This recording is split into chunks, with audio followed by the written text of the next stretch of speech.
Hey guys, Dr. Dave here. I just had a really fantastic conversation with my good friend Trip Maxwell. This is actually going to be part two of the series. Trip is a guy that has some really severe traumatic episodes from childhood even into adulthood. And he was just in a really bad space, and he figured out a way through psychedelics how to totally improve his life. And he shares everything. I'm going to not only play our total conversation unedited. I'm not going to go in and edit anything out. So whatever's there is there. But not only that, once we finished our formal conversation, Trip and I talked for another at least 5 to 10 minutes just about stuff. And I'm going to keep that on at the end because I think you're really going to enjoy the entire thing. Remember, none of this is to be taken as medical advice. This is friend talking to friend. Thanks so much for being with me. I think you're really going to enjoy it. So let's take it away.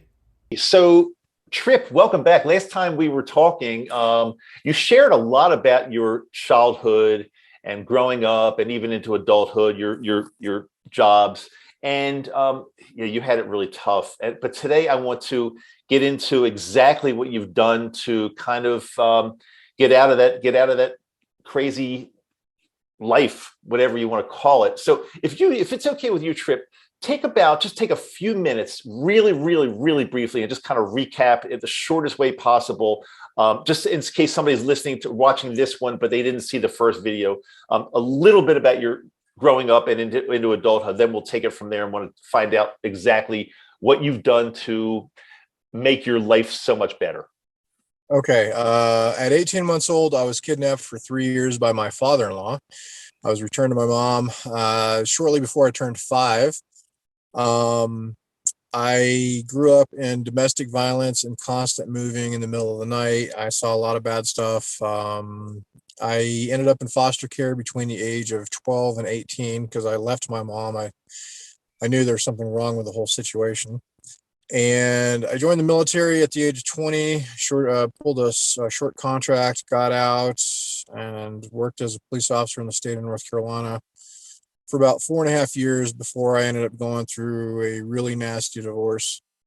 But yeah, no, that was in the shortest possible way what happened prior to me getting to what we're about to talk about.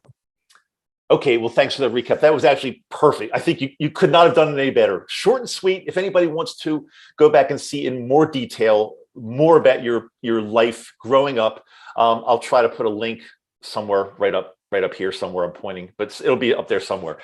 Anyway, so Trip, thanks for coming back. I really appreciate you taking the time.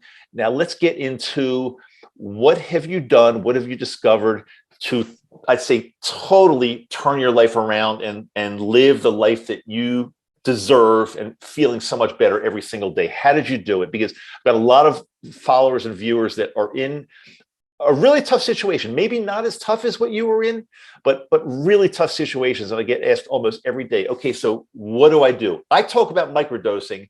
I have a feeling you are not a real microdoser, that you've done it a different way. So I really want to hear.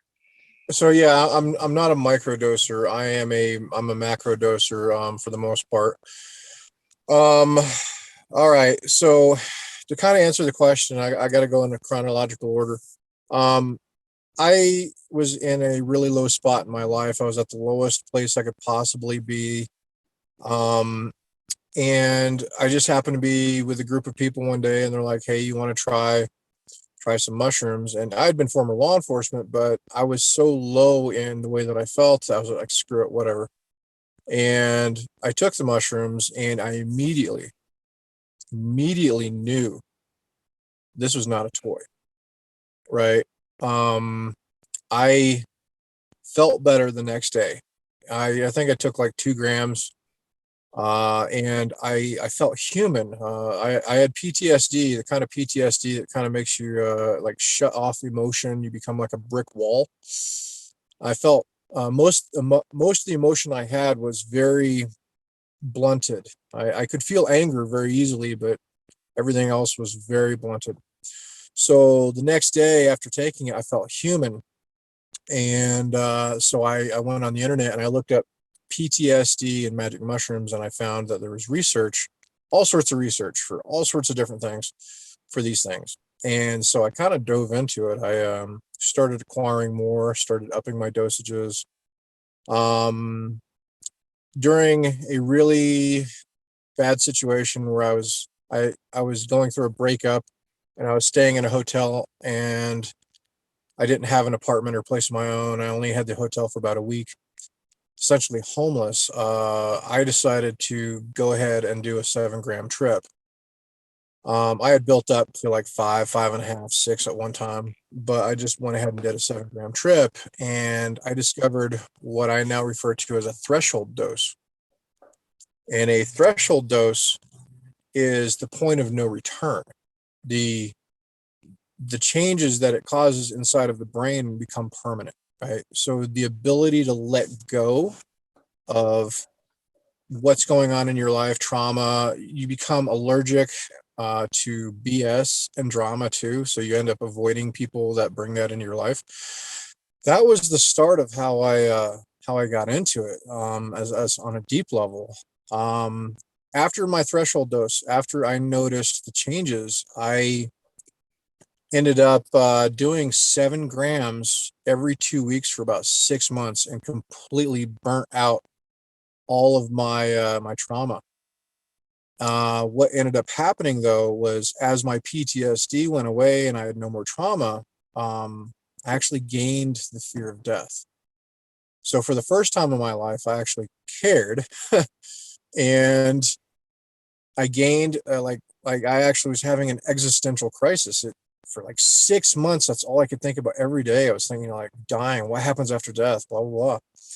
So instead of shying away from the mushroom, I knew that the mushroom could bring answers. So I dove into it again, and it pointed me into a direction for me to start looking into and studying, which led me into what I do now.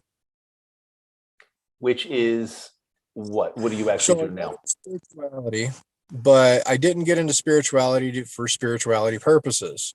I got into it because I wanted to find out how to stop suffering. I wanted to find out how to just be happy and have a good, happy life.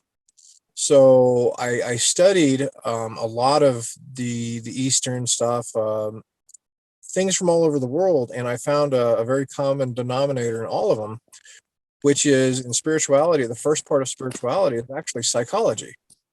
So with what they teach you how to do is they teach you what your mind does, and they teach you how to condition yourself to get out of negative thought loops and to be happy. I mean, it's a trainable skill. It absolutely is. Okay, and so is this the type of thing you said you did threshold doses for 6 months, and then you had the dying was kind of in the forefront. Then you kept dosing. Tell me a little bit about that, because again, I've got a lot of people following that are in really tough situations. I just had somebody today message me, and she has depression. She didn't say anything about PTSD, but she has depression, and no antidepressants have been working. She wants to integrate psychedelics into her life, but she doesn't really know what to do. And I've got to be very careful, because she's even on an antidepressant, and I don't feel comfortable telling people. I don't feel comfortable giving true medical advice. So Okay. what did you actually do, like on a regular basis, and what do you still do on a regular basis? Well, I don't take mushrooms now anymore, unless I'm helping somebody else. If I'm helping somebody else, like somebody wants to do a threshold dose, they want to do a large dose. I also take it too, because it's literally the only way I can be in the same headspace, right? I can navigate these things at such a high level, that I can function, and but it is literally the only thing that allows me to be able to understand where they're coming from in that moment, and to be able to experience it. And it's a very weird thing, because when two people are tripping together, a lot of times their thoughts intertwine. I don't even know how that's possible, but you can kind of sense or feel what they're talking about or thinking about, and then it allows me to be able to go in there and be able to direct where they need to go, to be able to do the things that they need to do. Now, a threshold dose doesn't have to be taken all the time. I That's what I did. Once you hit your threshold, and the thing is you don't know what your threshold is until you hit it. So I automatically just start high. Once you hit your threshold dose, you can actually back down to lower amounts like 2 or 3 grams and get your therapeutic effects out of that. The threshold dose is for that permanent change in the brain that allows you to be able to let go. That's the big thing that I noticed about it. So As far you actually got to a point where your threshold dose or your doses were working so well, and your brain chemistry, I guess, changed, that you, other than dosing with clients or friends, whatever you like to call them, you don't feel the need to do it anymore at all. You feel like you're, I guess, without having a better term, like totally fixed. yeah, I'm completely independent. I have no internal demons. So one of the side effects that happens when you have no internal demons anymore, when there's no trauma left, you're completely clean. You've worked on your psychology. You've got good mental habits. Everything is falling into place. Is your trips stop being about fixing you, and they start being very esoteric and mystical. Every trip I have now is like stuff you hear about in stories, like from shamans and stuff like that. I don't trip like normal anymore. Once it fixes you, then it starts showing you behind the veil, if you want to call it that. So. But you say you don't really need, you don't really trip anymore for you. You do it for people that you're working with and helping. And I understand that totally. But if it wasn't for people that you're working with, you would not be tripping at all. You're saying zero. Yeah, I don't need it. That's a beautiful point in your life to get to, and I'm really, really happy for you, Trip. No pun intended with your name there. I love it. It's a great one. But so let's break it down kind of. Let's make it really, really simple. You're a person that's watching this video that has had trauma in their life, whether it's PTSD or depression or extreme anxiety, and you haven't had any success with talk therapy or with the typical pharmaceuticals. Where do you start? What do you do? You're watching this. You've got very little knowledge about psychedelics. What do you actually do? So first of all, I need to partially answer the last question you had about the lady, and it'll tie into what we're talking into now. She takes medication for depression, yet the depression doesn't go away. That's because she's not over whatever is in her subconscious. That's what's going on. With negative thought patterns and thought loops, it doesn't matter what you take, life is still going to suck because I still have the same habits. It's like, you go and you get your stomach stapled, but you eat badly, like later on, and gain all the weight back. It doesn't matter what you do if you don't change the life, right? So same thing with anxiety. Anxiety is just on the other side of the spectrum, where depression is things that are unresolved in the past for the most part. Anxiety is worried about the uncertainty of the future or the lack of control of the future. Both of them have a tendency to work in the subconscious. Now, if you are trying to eliminate past trauma, and every single person I've ever seen that's on medication for mood has trauma. I've never seen one that was like actually clinically depressed where they have a true chemical imbalance. It's so rare and far between. I was talking to one lady who belongs to the group that I run, and she is an actual therapist who prescribed those things, and she's on them and has actually damaged her nervous system, and now she's looking at all of this. So, and we had that discussion.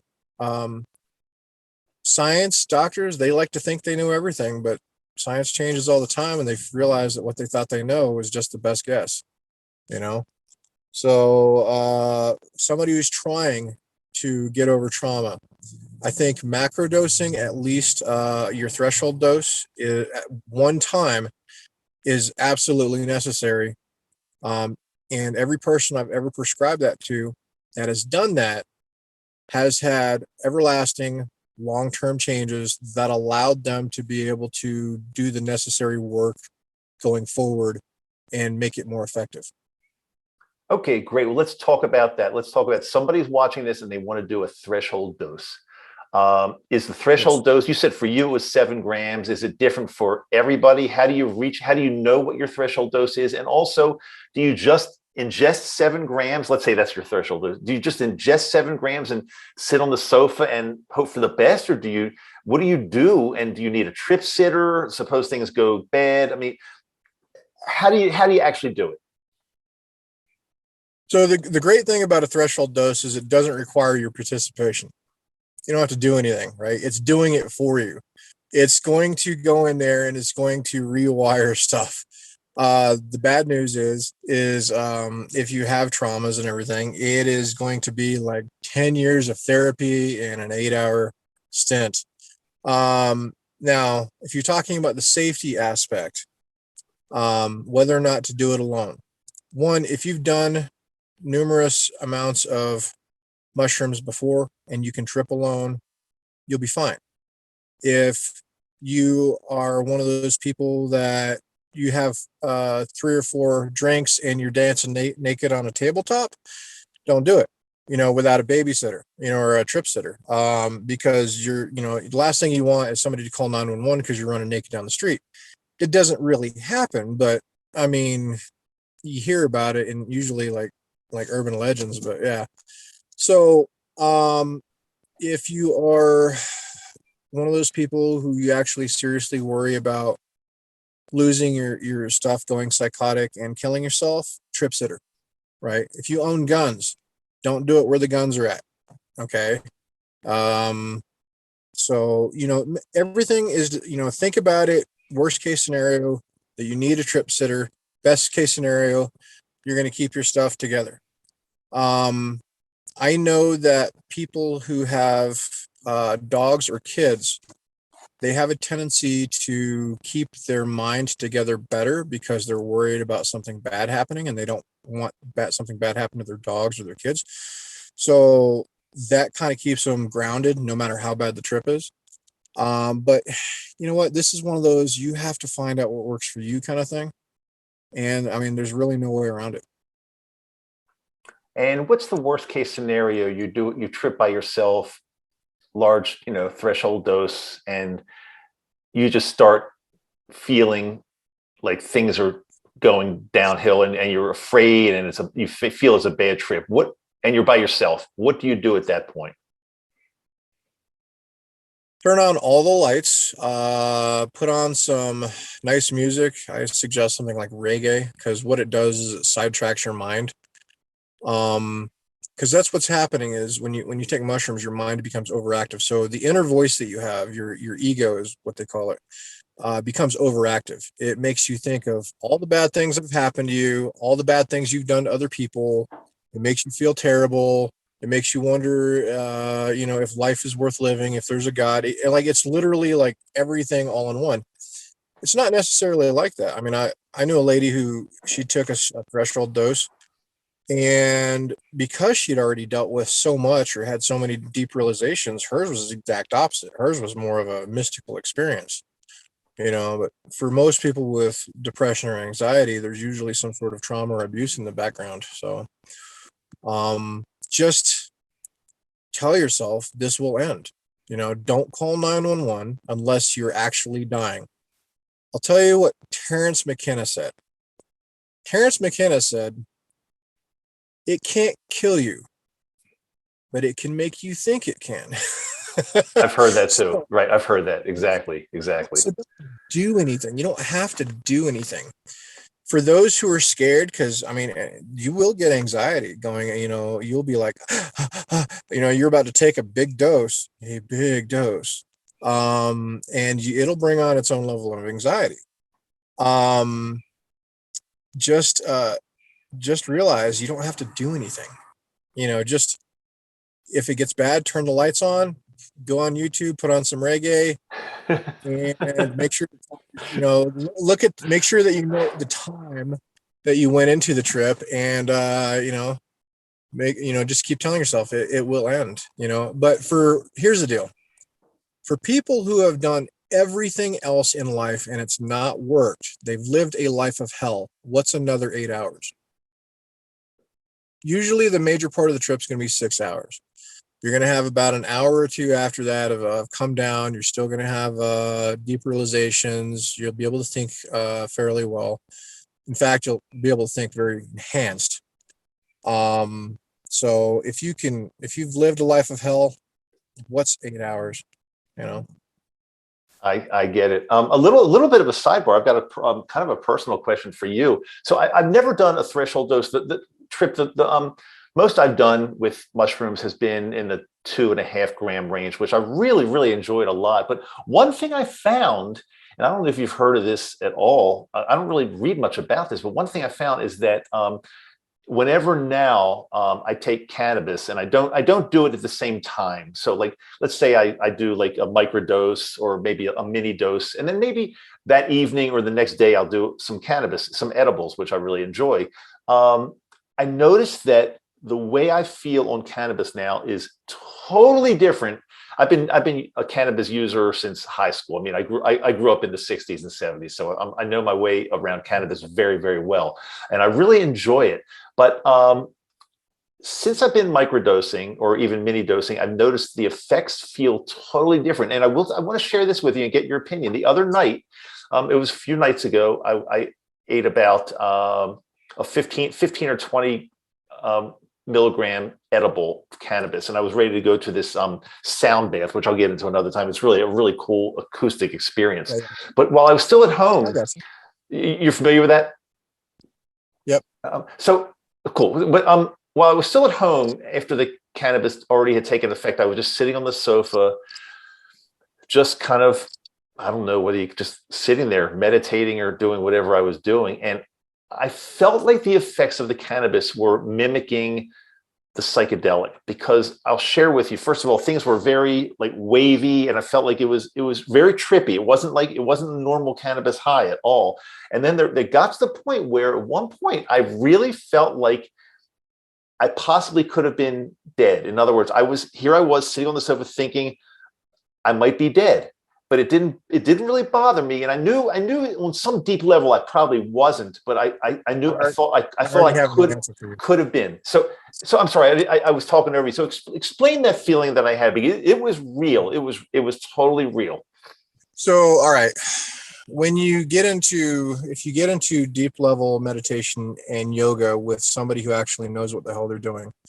I actually have a yoga teacher. He's my guide for stuff like that, and I can bounce a lot of spirituality stuff off of him. And we've talked about similar things. All right, so the way that the brain works is you have left side, right side, and whenever they actually cross communicate with each other, you can have dual perspectives at the same time, where you can have like inside the body perspective and outside the body perspective all at the same time. So what you're describing is also something that is a form of mini samadhi, right? Where the body disappears, but the consciousness or awareness is there.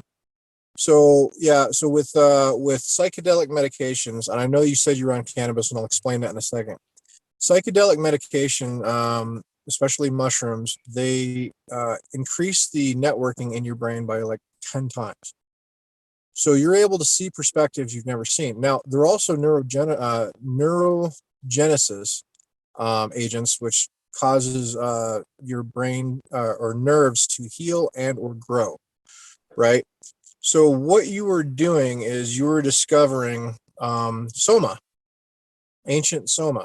The ancients found that if they took psychedelic and cannabis together, they could cross the veil and explore the mystical. Well, part of it's physical and part of it's other, okay? Or not, part of it's physical and part of it is mystical. So what has happened is with the psychedelics, you have altered your brain chemistry, where you're actually starting to glimpse the veil, and you don't know it yet.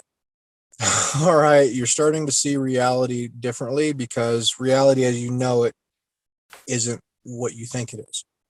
That's a conversation for another time. But cannabis, once the psychedelic changes your brain, the way that your brain fires, it'll change everything. It'll change your sense of smell. It can change your eyesight can improve. It's the weirdest damn thing. There's so many different variables that happens. It's taking mushrooms, especially when you start getting the high doses, is literally forced evolution. So yeah,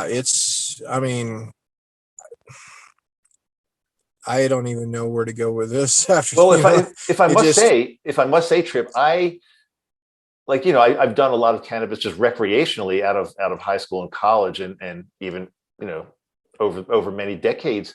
But I will say that this has been a real positive. I like the feeling of it much better, and it's much different now. And like you said, my brain chemistry probably has changed, and it's making the cannabis even feel totally different. I'd say more like a trip as opposed to just getting stoned. I mean, and it's really interesting, and I really enjoy it a lot. I've got to say. Um, so what so happens with me now? Go ahead. I'm sorry. no, go ahead. I want to hear. Go ahead. What happens with me now is I can actually go into a specific frame of mind and I can start having some of those effects. And it's not a remnants of the psychedelics. It's not like there's trace amounts in me that's causing that. It's I'm tapping into parts of the brain that you would tap into with meditation. And psychedelics actually force you to tap into those parts of the brain too. I can have like weird effects just by the way I focus my eyes, the way I breathe, my heart rate variability, and my blood pressure. So as you learn how to navigate this meat suit, you're gonna see a lot of different things.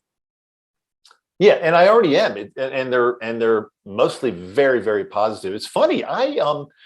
This has probably never been written about, and I want to hear your take on this if you have one at all, and if you don't, that's totally fine. But I think like a year ago, my hair was much whiter. But now I'm noticing it's actually getting like a little some darker black areas. It's kind of like it's like I'm almost like feel like I'm getting younger from the psychedelics, and I don't know if that's just my imagination, but No, that's not your imagination. So yogis, I'm a yogi. Okay. My teacher's a yogi. But there's some really popular yogis out there. They're no longer alive. You got like Yogananda, Ramana Maharshi, Lahiri Mashaya. Every single one of them, no matter how old they got, they kept a baby face. Well, it's got to do with what happens inside of your brain during deep level meditation. And the mushrooms actually do the same thing. So uh you know some people think it's cheating. You're not putting in the time and effort, and you're not acquiring discipline naturally, but um it's doing the same thing. So it's very possible that taking mushrooms, causing the changes inside your brain and allowing you to connect to different parts of your brain is what's causing you to maintain that youthful appearance. very Like I'm cool. 40, Go ahead. Go ahead. 41, and when I shave my face, it just throws people off. I'm so young looking compared to everybody else. That's great. I've got to, let's. I think we're going to wrap it in a couple seconds, but I definitely want to have you back because this is. I think you've got a lot more to offer. In some of our conversations via Messenger, even you told me there's some newer things that you've been getting into that are later things that you've been getting into that I really want to hear more about. But I think I want to leave it at this for now. But I do want to mention to you that I'll give you the last word. Any parting thoughts or comments? But I will tell you, you've got a really cute dog in your car. What kind of dog is it, and how long has he or she been traveling with you? That's my little girl. That's Kita. She is part Schnauzer, part Chihuahua, and she's an amazing little creature. I don't know where she's at right now. But she doesn't have any of the negative traits of Chihuahua, and she's definitely got the terrier traits. She's great for hiking and camping. She sleeps in my camping bag. She's got these big old bat ears, so she's got like radar. You can hear animals and people coming from a long ways away and lets me know without really barking. She's got like this little thing going on. So yeah, that's That's Kita. beautiful. That's really beautiful. Yeah, pets can be such great companions. All right. It's really cool. But anyway, So any parting thoughts? yeah, parting thoughts. All right. So this is the part where I don't like saying this, but it is true. I have not found any other thing about it. Out of everybody who tries to get over themselves, their problems, their ego, their trauma, only a few people will actually put in the dedicated amount of training and time, right? A lot of people are looking for a magic pill. And I'm telling you right now, if that's what you're looking for, go back to your drugs, right? Because magic mushrooms are they're not a magic pill. It requires work. All it does is point out the issues you need to work on. It provides a lot of relief, but eventually one day, if you don't listen to them, they will continue to show you the same thing over and over and over again. You'll call that a bad trip. It's not a bad trip. You're not paying attention, right? There is something definitely intelligent about the mushroom. Whether or not it falls into your belief of science or not, it does not fall into the normal scientific understanding of an inanimate object like most people think it is. Very, very interesting, Trip. Great, great stuff. Let's end this. But if somebody wants to join your group on Facebook or know more about you or contact you, just what's the best way there? Yeah. So the Facebook group and the YouTube channel I have are called Chop Wood, Carry Water, Practical Spirituality. It's not a feel-good group. It is a group that we actually discuss the various techniques, methodologies, and findings that we have on our spiritual journey that makes you grow. I'm not going to post like a funny little inspirational meme that does you absolutely no good, right? This is actually about the work. So that's what we do there. Fantastic. So say the name one more time, Trip. Sure. Chop Wood, Carry Water, Practical Spirituality. I hope you join Trip there. I'm in his group. I'm not as active as I should be in his group, but Trip, I should probably get a little more active. I know, and I've watched a lot of your videos on YouTube with the channel of the same name. I really appreciate you being with me today, and I invite you to come back really soon because I tell you, I really, really enjoy our conversations. They get deep sometimes, but I think there's a lot to be learned from you, from viewers, and I want you to come back and let's continue the conversation. Absolutely, man. Now, a little bit of a challenge for you. If since the psychedelics are starting to open you up, maybe you'd allow me to spend a little bit of time with you and get you to see some things you never thought possible. How do I do it? We'll talk. Okay, that's a deal, man. That's totally a deal. Trip, have a great day, great weekend, and we will. Thanks again for your time. I really appreciate it. We'll be back together soon. I know it for sure. Absolutely, man. Okay. There we go. Hey, thanks, Trip. Always good stuff. I really appreciate your wisdom. You know a lot of stuff. You've really immersed yourself in this world, and you've learned quite a bit. Yeah, it was necessary, man. It's you know, I have a very analytical mind. Now I'm getting to the point where I'm trusting in the force, whatever you want to call it, right? If I have a question, it comes to me, like literally. The answers come to me effortlessly. I live in a flow state now, and unless you get to a certain point, you'll never understand this, but there's a saying, and all is provided, and I live there. Everything I need comes to me. Like this morning, I needed a gas can. I was given a gas can. I don't think about anything anymore. It just happens. Wow. That's a whole nother experience that brings a level of faith and devotion to a divine spirit that I never thought I would ever be here. I was just looking for the end of suffering, but to actually get to a point where I know that God exists, even if it's not the way that you may have heard about it in a church, it is real. So I do not doubt that one bit. So I'm totally with you, man. And again, geographically, we're not all that far away from each other. So I really hope one day in the near future we can meet up in person and do whatever we can do. Let's do it this summer. Let's do it this summer. That sounds like a deal. I like going backpacking and hiking, and I always watch these people in Utah, and I'm like, man, I really want to go check that place out. It's a beautiful, it's a beautiful place. It really is. Especially coming from the East Coast, it is just, it's a beautiful place here. It really is. My wife and I just love it. Every day we're so thankful to just have, the landscape, the mountains. It's a great place. Yeah. So that what you're talking about, gratitude, it becomes instinctual and automatic. You don't even have to like put effort into it. It just is. Right. Have a moment of clarity and you're like grateful without even saying anything.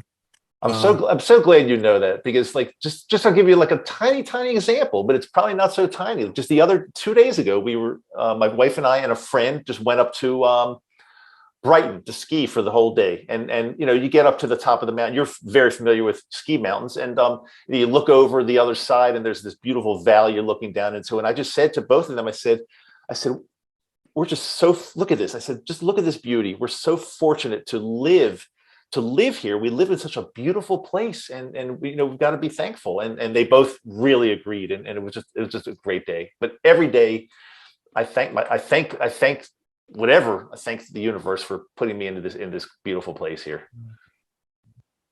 Yeah, it's a great place to be. It's called living effortlessly, and everything you need is provided.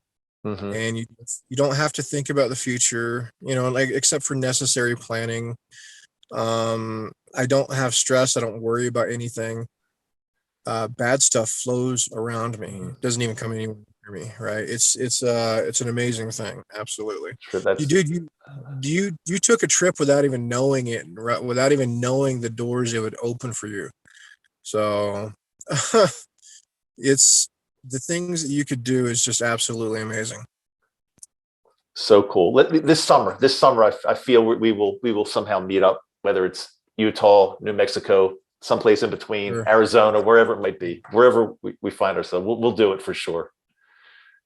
Yeah. So all you got to do is put it in the back of your mind as something you want to do, and it will take care of everything else. Well, I totally agree. Trip, I totally agree with that part. I've even been preaching this kind of, or preaching or teaching or whatever, conveying that for decades. Before I even knew anything about psychedelics, I used to tell people about goals and goal setting. And if you write something down, in a book or a piece of paper, or a notebook is better, and you just write it down and you just keep reading that, it will come true. It will come true. What a lot of people get wrong with meditation, or not meditation, manifesting, is they put too much I want, right?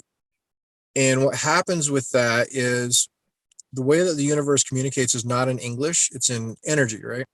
So when you say, I want this, you are saying, I don't have that. Give me more. Yeah, right. So you don't think about it that way. What you have to do is you have to think about it in terms of like as if you've already got it. So when you put it in the back of your mind and you've relaxed, it's like putting a pebble on the top of the surface of water of a pond and letting it go without letting it splash, just kind of like just letting it go. And then let the universe do its work. It will make all the necessary course corrections to make that happen. If that's what's supposed to happen. And so when I stopped grasping and I started just letting things be in the back of my mind, that's when things happen. Totally understand that. And I agree with you. So I'm going to run. Trip, thank you so much for your time. And let's absolutely keep the conversation going, man. Have a great weekend too. All right, you too. See you later, Trip. Bye. Bye. Bye.